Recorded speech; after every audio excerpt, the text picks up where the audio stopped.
സ്നേഹബന്ധങ്ങളെല്ലാം ജീവശ്വാസം പോലെയാണ്. ഓർമ്മയിൽ നിന്ന് പോലും അത് മാഞ്ഞു പോകില്ല. ചിലത് എന്നും കൂടെ ഉണ്ടാകും, മറ്റു ചിലത് ഒരു കൈയകലത്തിലും. Still it follows you.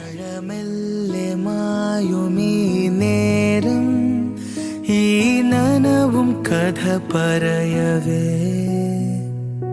കണ്ടൂര